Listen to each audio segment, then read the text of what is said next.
Alright, in today's video we're going to take a look at one of Hikaru's most brilliant games. So for those who don't know Hikaru Nakamura, he is one of the best chess players of our generation.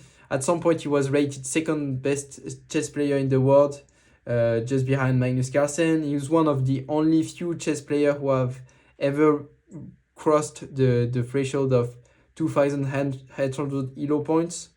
He played in the candidate tournament. He's an extremely successful streamer. The guy doesn't need an introduction. He is a living legend. And in this game, he played as black against another very strong grandmaster, Boris Gelfand, during the World Team Championship, I believe, in 2010. And in this game, he played a King's Indian opening and he sacrificed his queen 6 times in a row in order to get a magnificent attack, a crushing attack against his opponent. So without further ado, let's get straight into it. The game started with d4 by Gelfand. We got knight f6, c4, g6, knight c3, bishop g7, e4, d6. This is the starting position of the King's Indian. The King's Indian is an opening that has been played by all the greatest players in history. It was played by Bobby Fischer, it was played by Kasparov, it was played by Mikhail Tal. Everyone played it. Hikaru played it a lot when he was younger. Nowadays, we don't see it as much as before because it's been kind of, fell out of fashion due to the rise of computers in chess. Computers basically are very strong at dismantling this opening, so we don't see it as much as before, but it's still one of the most important opening in the history of chess openings. And here white played knight f3, which is the main move. A lot of moves can be played here, but white chose the main one. We got short castle by black, bishop to f2, and then e5. I'm not going to go into the detail of this variation, but just to let you know, this pawn is not actually hanging. If you take it, you have some tactics that allow black to get it back with interest. So usually white castle here doesn't take the pawn. And we get knight to c6, and the point is we provoke the move d5 in order to bring this knight, to transfer this knight towards the king side, where the knight is going to be very helpful in order to orchestrate an attack, checkmating attack against white's king. And here you have a few options as white. The most most played one at the top level of chess is usually b4, going straight away for some c5 idea. Very popular is also knight to e1, but in this game Boris chose to play knight to d2, and we will understand the point of this move a little later on.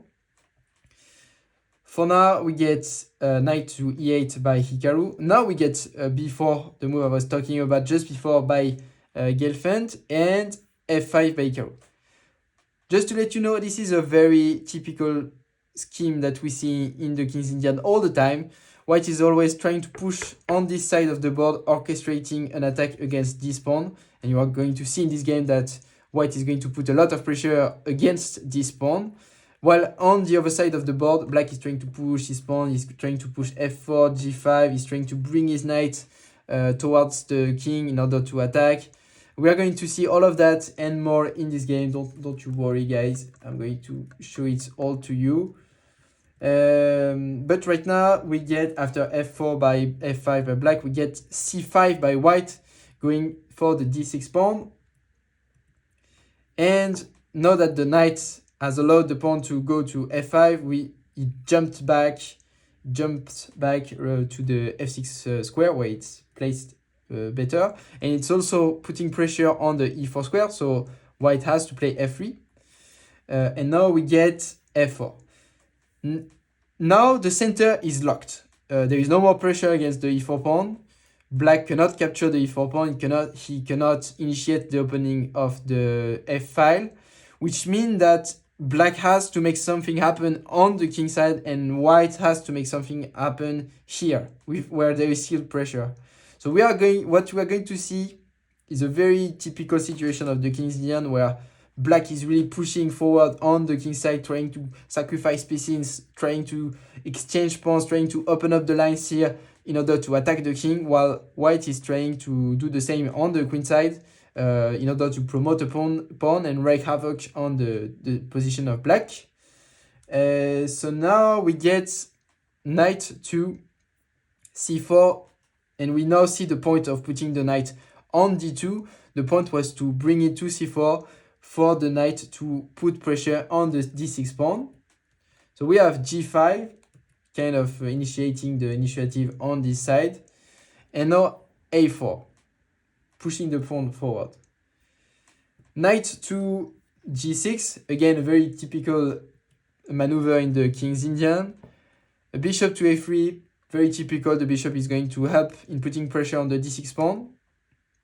And now rook f6, rook f7.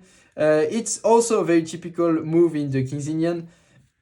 On this square, the rook is allowing the bishop to come to f8 in order to defend the d6 pawn. That's one thing.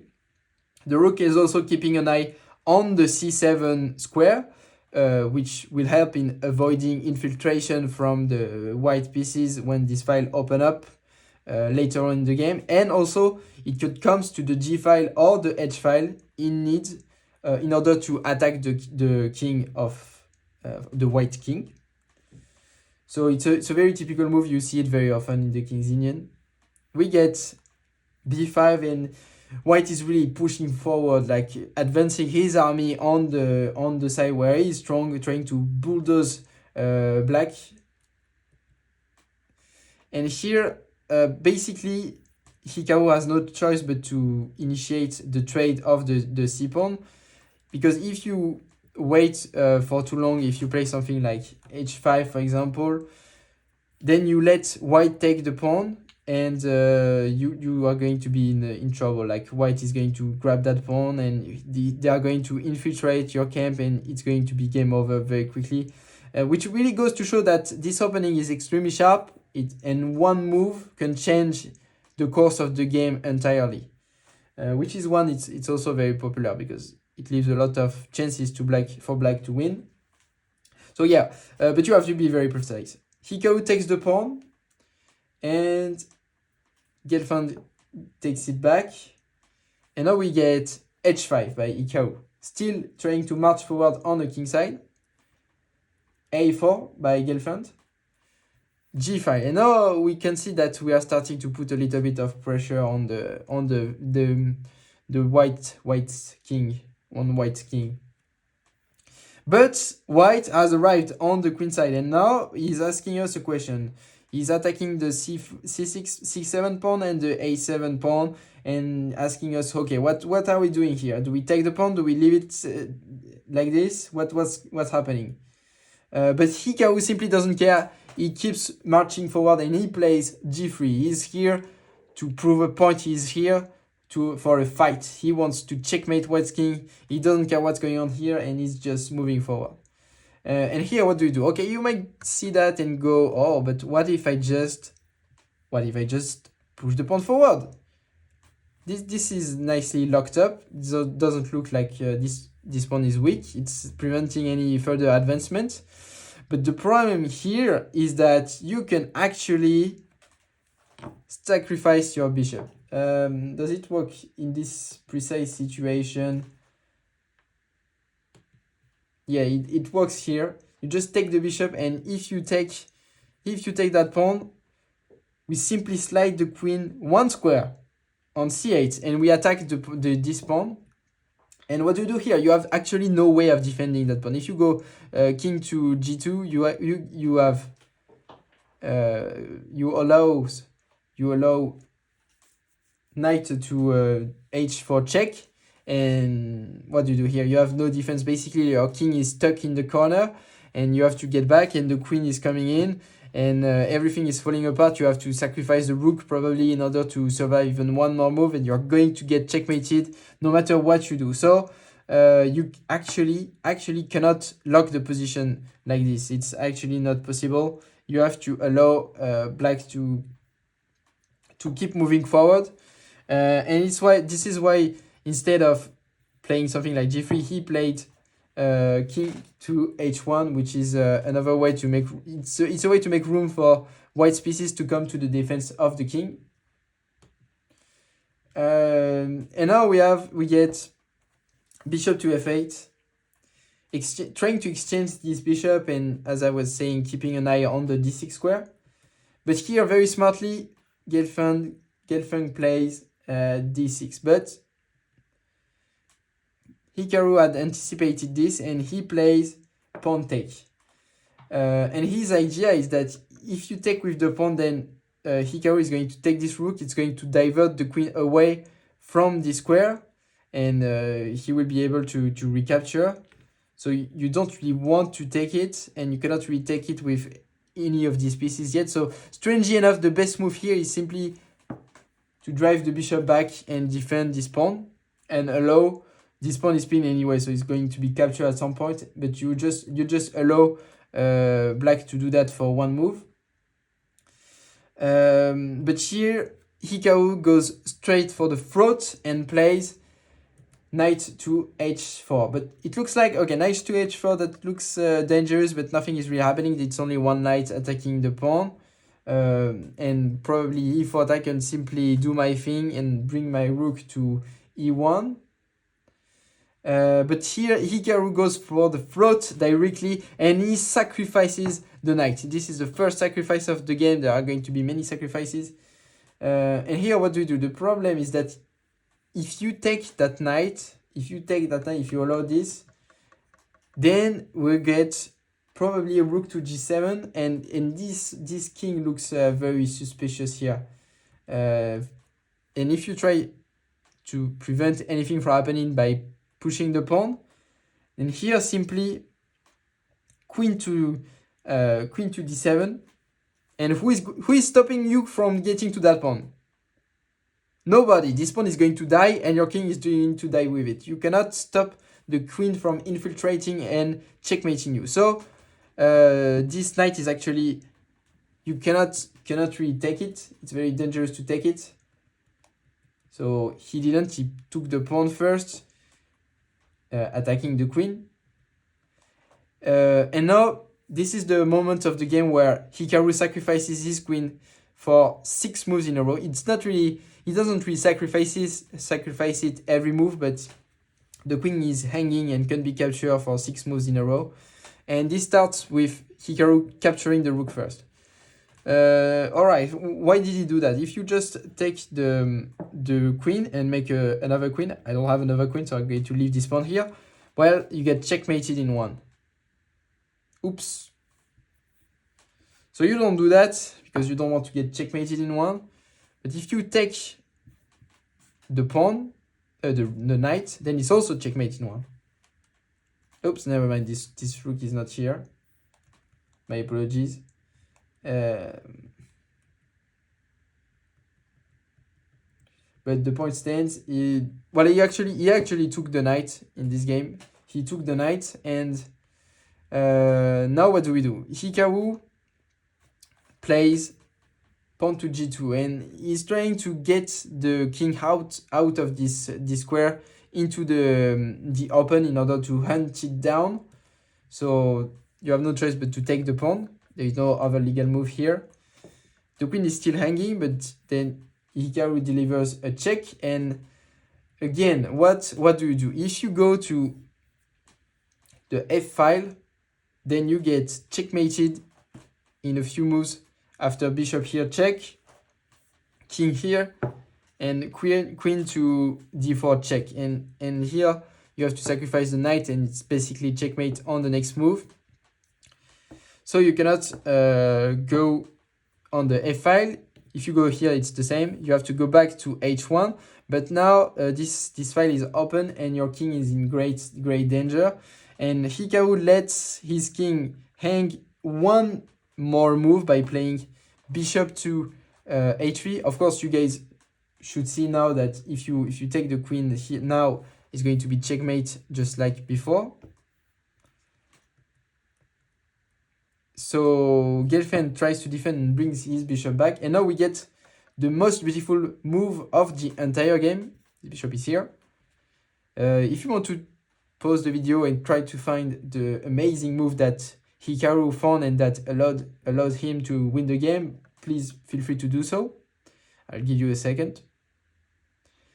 And the move he played, queen to d3. The queen is free to be captured by the bishop. The bishop is also free to be captured by the bishop. So let's break it down. What happens if you take the queen? Then simply mate n1 with bishop to g2. So you cannot take the queen. This queen is not actually, you cannot actually eat it. And if you take the bishop, then it's mate in2 after queen takes f3, bishop back, queen takes g2, and it's checkmate again. So none of these moves are actually playable. What can you do? You can actually take this pawn, and this is going to defend the f3 pawn, and it's preventing checkmate. But now, yet another queen sacrifice by Hikaru. He takes the queen, the knight. He takes the bishop. And again, if you take the queen, it's again checkmate in 1. So you cannot take the queen. He took the bishop, trying to alleviate the pressure, and now Hikaru just grabbed this knight. And if you count material for knight, still we are still equal. But the problem is that if you try to bring this knight back here, what happened is that white is simply going to grab this pawn and black is going to grab this pawn and going to be much better with the weakness of the black king. So what did Gelfand do? He played rook here, and he allowed black to capture the knight in order to promote and make a queen. I don't have an additional queen, so let's just pretend that this pawn is a queen. But after black capture and white captures back, simply queen to e5 was the final blow of the game, because what do you do? If you go here, then you're basically losing after something like knight here, sacrificing the knight, and if you take, then you allow this check, which is devastating, and after something like this, then it's basically game over after just pushing the pawn, and your entire position just completely falls apart. So that's it for today. Gelfand just resigned at this point, and Hikaru defeated basically this very strong grandmaster after only 34 moves, I believe. So I hope you liked the game. I really enjoyed it. I appreciate you if you stuck around that far in the video. And please don't forget to leave a like and subscribe and share it. I'll see you in the next one.